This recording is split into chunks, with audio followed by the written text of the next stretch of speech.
Hello বন্ধুরা, কেমন আছো তোমরা? আশা করি সবাই ভালো আছো। এসে কেউ টপের কোন টিম জিতবে তোমরা বলতে পারবে আমাকে? আমি তো খাতাতে লিখে দিচ্ছি এটা পাকিস্তান জিতবে।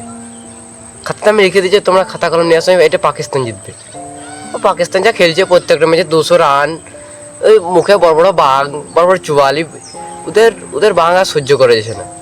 বুমরাকে দুটো 6 মেরে দিনছে, বিশাল বড় চুয়ালি, 127 রানে অলডাউন। বাহ বাহ বাহ, তাহলে আমার পাকিস্তান খেলে।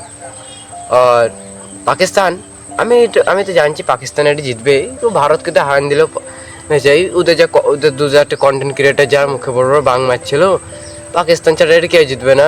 পাকিস্তানকে আফগানিস্তান হারান দিছে। আফগানিস্তান ওর থেকে ভালো টিম পাকিস্তানের থেকে। ইউএ ভালো টিম, আমি বললো ইউএ ভালো টিম পাকিস্তানের থেকে। তো তোমাদের কি রায় এটা কমেন্টে বলবে। আর গ্রুপ এ থেকে ভারত আর ইউএ কোয়ালিফাই করবে এশিয়া কাপে। আর গ্রুপ বি আফগানিস্তান ভালো খেলছে, শ্রীলঙ্কাও ভালো খেলছে। আমি যদি আইসিসির কিছু হতাম তো পাকিস্তানকে তো আমি আগে বাই করতাম। কেন কেন যে রেখেছে ওদিকে বল গলি ক্রিকেট খেলতে, কেন ওরা অত বড় টুর্নামেন্টে আসে?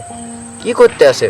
প্রত্যেকটা ম্যাচে তো বেকার, ফালতু খেলে। আর মুখে বড় বড় চুয়াল প্লেয়ার, বড় বড় প্লেয়ার, রিজবান বাবর দুজনকে বাদ করেছে। রিজবান তো ওদের গ্রামে এখন গলি ক্রিকেট খেলছে, বড় বড় ছক্কা মারছে ওখানে, আর বড় টুর্নামেন্টে লেদে দিন চলে যাচ্ছে।